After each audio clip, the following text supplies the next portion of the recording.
Okay, I'm going to introduce Linda now, and I told you earlier that Linda's going to talk to us a little bit more about some of the registration problems that we have in California, why our voter rolls are so untrustworthy at this point. Linda's going to talk to us about that.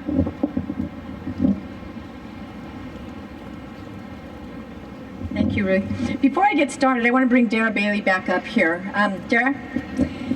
You've heard me talk about how we got started, that there were some of us from the southern counties who went to the polls, we observed, and there were 4 of us, women, who got on the phone together with an election law attorney and laid out for the election law attorney what we saw.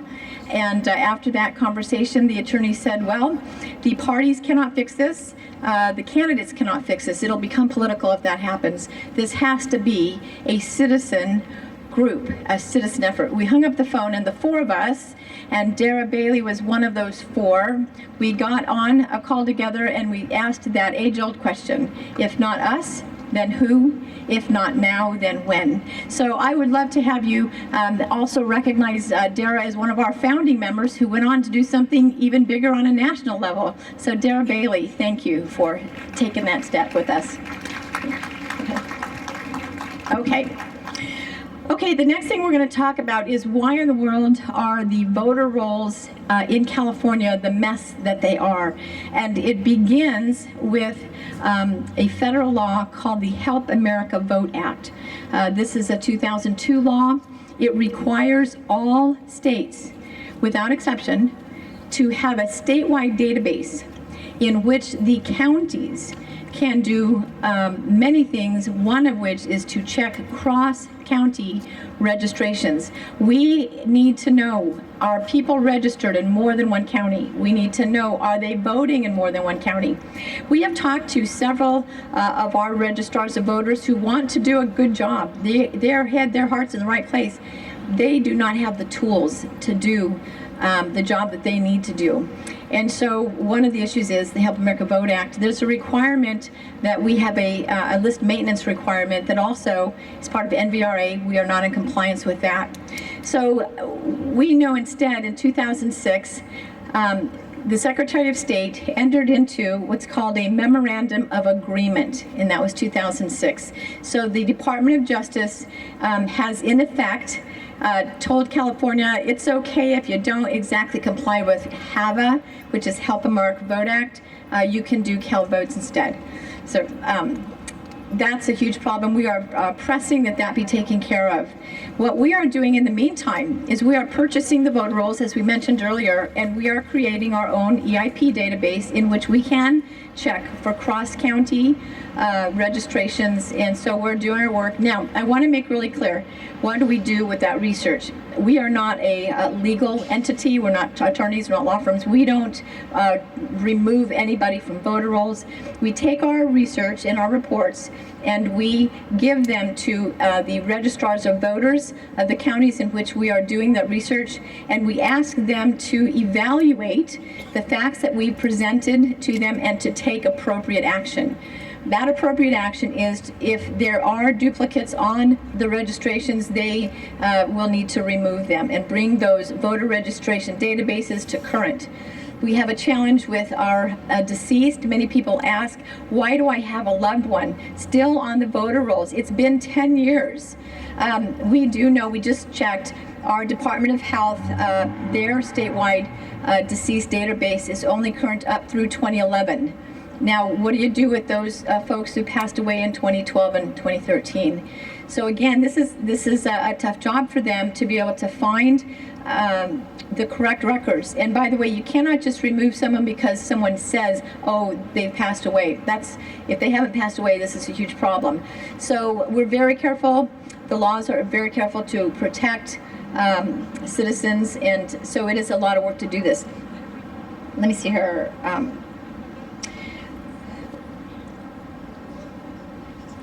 The thing that I wanted to mention now to you in terms of chaos, we have the problem with our statewide database. The other problem that is creating chaos is and I don't know if someone is standing over, can someone bring me the election code book?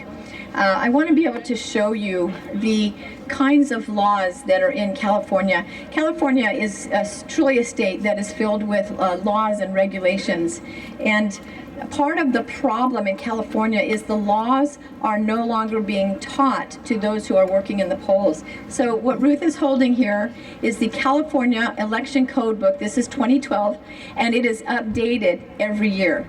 You can begin to see what a problem this is for our registrars of voters, for those who are working in the polls. And what we have discovered is that those who are working in the polls are not being trained in the law. What has happened is we have just, what has been implemented is patterns. What's the phrase I'm looking for? It's the way we've always done it. So it's the habits, it's the traditions, it's just what we've done. What we are very encouraged about, though, is that when we bring to the attention in our polls, when we bring to the attention that the procedures they're using are not matching the laws that are in the election codes, we find that by and large, most of our inspectors and precinct boards will make the change and follow the law. We are finding too that as our teams, we have coordinators in each of our counties, as our teams meet with the registrars of voters and present our findings to the registrars of voters and present to them the laws that need to be covered, that those registrars of voters are starting to make changes. And I'd like to bring to the attention right now our Kern County team. Kern County guys, can you raise your hand? Richard, Tom, these guys. Kern County continues to press with their registrar of voter to look at the laws, even when in the beginning she was saying, no, you guys are wrong.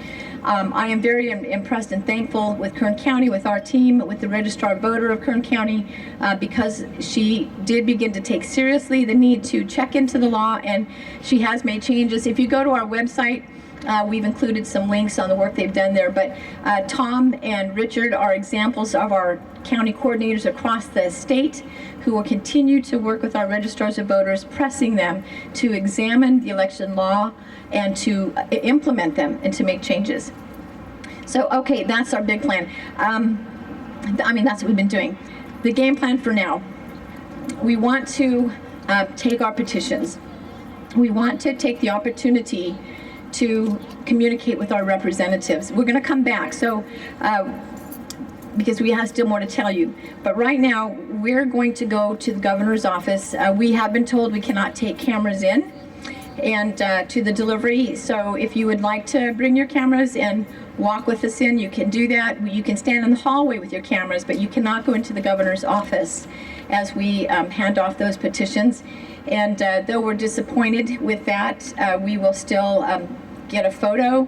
We'll get some video of the petitions that we're handing off. Even when our representatives and our governor votes to oppose the will of the people, and the will of the people, we want to know, how do they know what the will of the people is? They're not asking us. And when we try to give our opinion and our voice and well-researched information about a very bad bill, we find that that door was closed.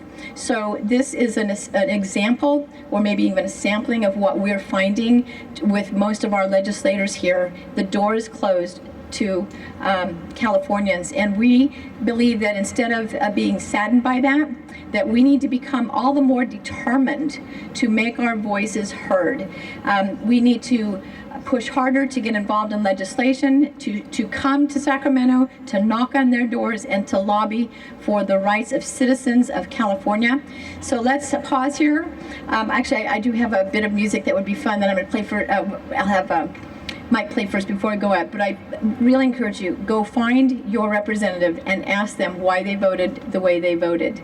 Okay, Richard, are we ready? Not Richard, Mike. Sorry. 1 second. Okay. You gotta change it, okay.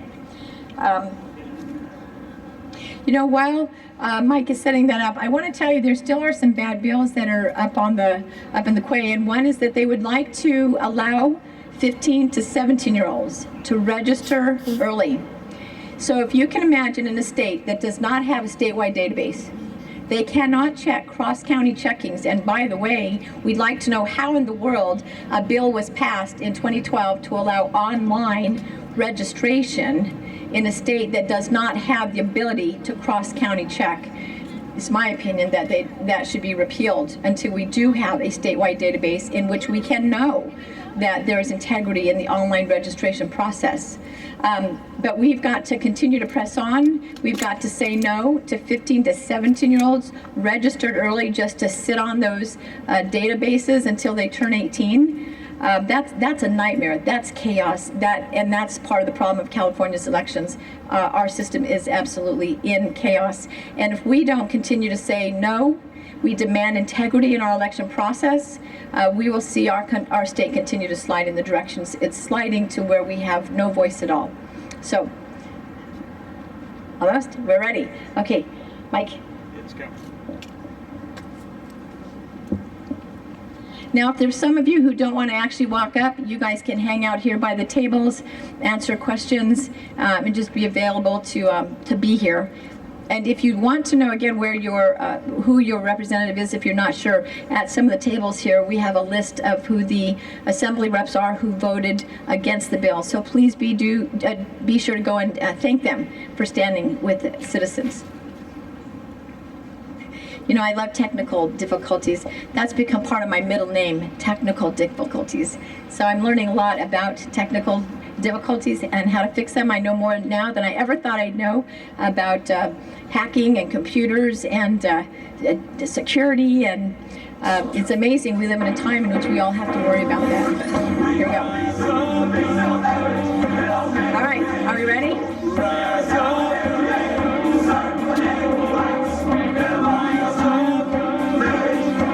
Let's get involved.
How's it going? Wait, how about real good?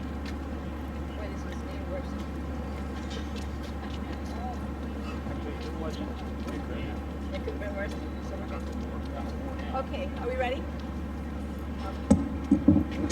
Okay, folks, we're back. Thank you all for going to the offices of your representatives, touching base with them or with members of their office staff, letting them know what you think about how they voted and asking them. So we'll see if we can't kind of compile information on that. Send us an email. Let us know what your experience was in speaking with your representatives. And just to give you a small report, we gathered up all the petitions into 3 boxes. We had just under 5,200, and we took those boxes up to the governor's office. The governor was not able to meet with us, and so a small number of us were allowed to go into the meeting area. It's this very small area. We put the boxes on the desk and let his receptionist know what they represented, that the citizens of California are very disappointed that we were not allowed to be part of this discussion, and that we are not finished yet, that we disagree with the vote, we disagree with the outcome, and that we will continue to fight back. So thank you so much. We will keep you informed and let you know what you can do to help. We appreciate your efforts as you continue to stand up for fair, honest elections, and knowing that that will give us a voice back into California government. Okay, thank you. Take care. God bless America.